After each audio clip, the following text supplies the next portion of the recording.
Hello everyone, Shadow here, and welcome to another Elite Dangerous update.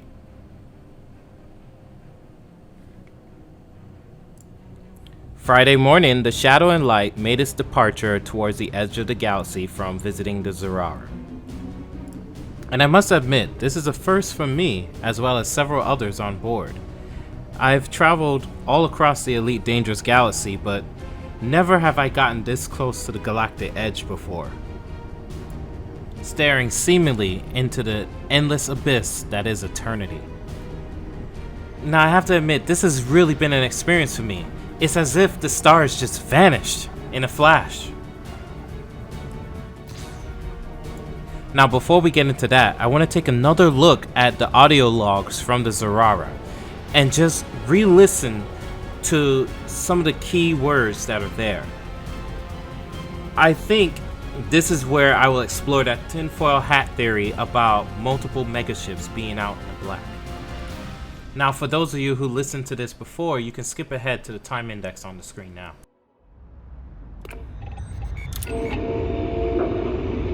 We managed to overpower the invaders, but not before they took out the main reactor.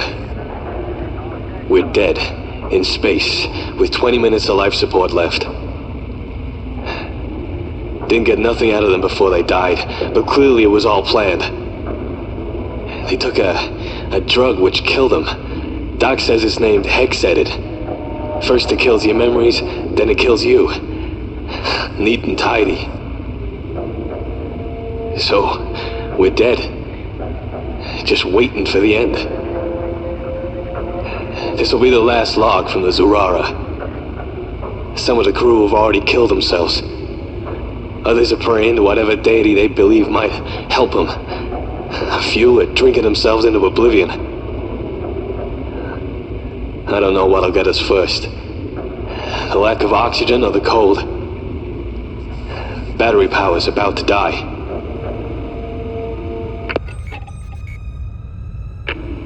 Me? I'm leaving this log. This far out, I doubt anyone will ever hear it, but... well, what the hell?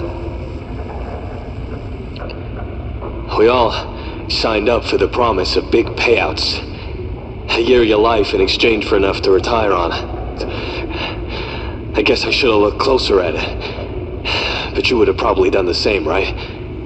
No need to work again. What's clear now is whoever was behind this mission never intended for any of us to come back. Damn, it's cold in here now.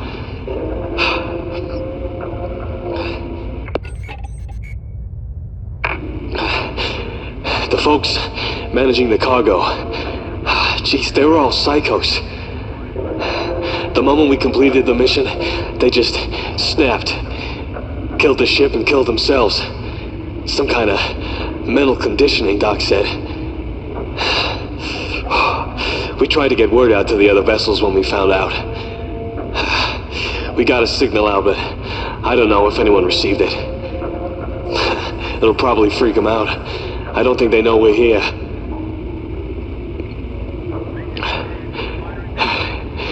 We dropped a series of beacons out here, all targeted around Earth-like, terraformable worlds. We prepped some of the terraform candidates with CETAs and biofilters. No one can figure out why it was necessary, but that was the mission.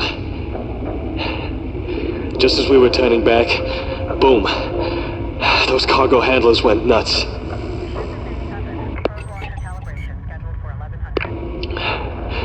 So, that's it.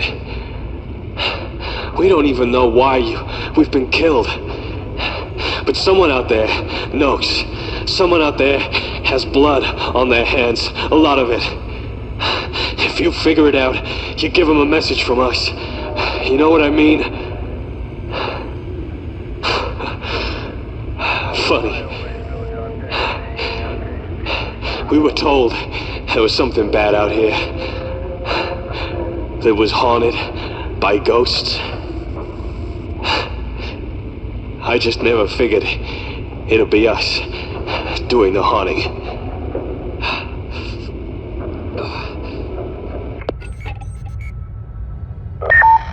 So, this is what they were hiding. I'm leaving the old logs for reference. I might need to come back this way again and re-educate myself. Chances are my memory will get zapped again. If I don't make it, I'll have to leave clues for others to follow. So, if you're reading this and you're not me, here's the deal. Found this ship. It took me years. This is the evidence. Nothing inside but void frozen cadavers, perfectly preserved, some with drinks still in their hands. But the log... They sent these poor souls out here because they needed waypoints, all prepped for every eventuality. 3 different zones, it would seem.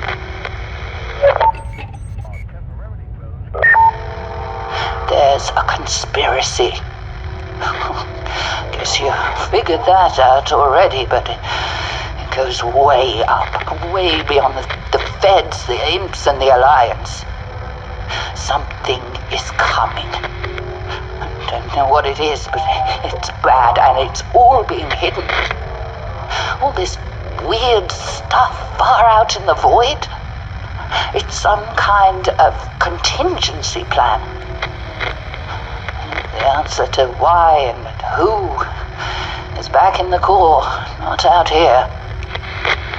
That's where I'm going next. Wish me luck. So I wanted to point out several things in that excerpt. 1, they mentioned sending a message to other ships. 2, they also mentioned that there's several different zones, which we know is the Conflux, we know the Formidine Rift, and we know the other location is Hawking's Gap. Now, it stands to reason that a megaship would be deployed to all 3 locations as they are tremendously far from one another. It doesn't make sense to have one megaship covering all 3 locations. So it stands to reason at this point that 3 different megaships would have been covering 3 different areas where Earthlight worlds exist. I think this should be our next expedition. Maybe not the focus, but definitely a stop. I would love to hear your feedback on this, as one of the things that I really do want to explore is more information surrounding the Zurara, more information surrounding the signal, and more information surrounding Raxxla. I think these are all interconnected. Now, we're definitely going to have to do some guesswork to see if we can pinpoint where these potential megaships are.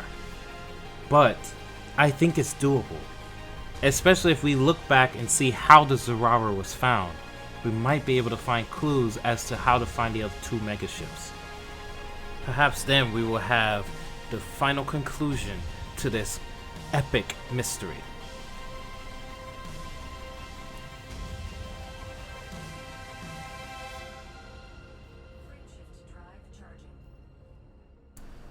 But we're getting ahead of ourselves because we haven't finished this expedition yet.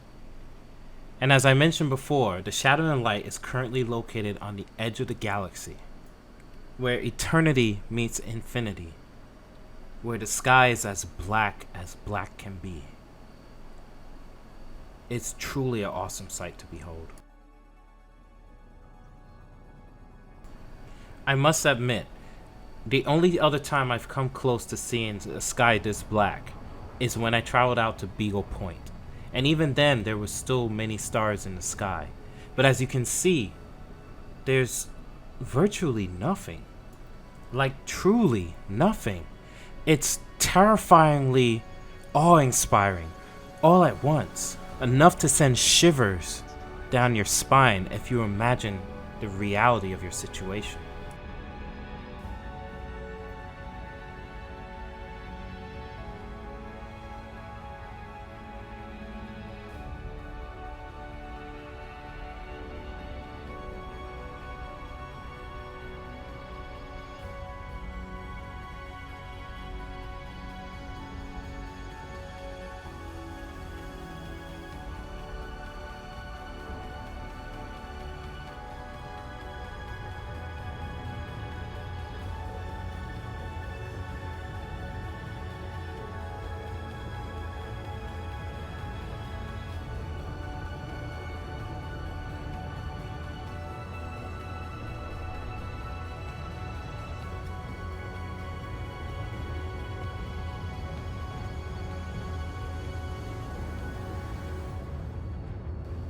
So the system that the Shadow and Light is located contains a single Class A star.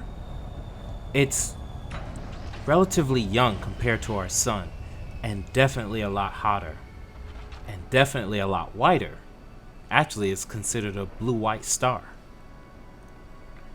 The system itself is not even a half billion years old. It's so young and relatively alone. In fact, the closest stars are about 70 to 80 light years, with the rest of them averaging about 100 to 200 light years away. Clearly not a system that you can easily get to and easily traverse. In fact, I am contemplating even jumping the carrier to some of those even remote systems before we leave the area. I'll put it up to a discussion on Discord to see what the others want to do. Well, that's all for today. I want to thank you guys for watching. If you enjoy what you saw here, please give it a like. It really does help my channel. And while you're down there, why don't you hit that subscribe button as well. So I'll leave you guys with some captures of the Zurara and Formidine Rift area. Until next time, stay safe, and I'll see you guys in the next video.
For more content regarding the Signal, the Formidine Rift, the Hawking Gap, and the conflux areas, I recommend the YouTuber Matthias. He does some excellent YouTube videos. Link up above.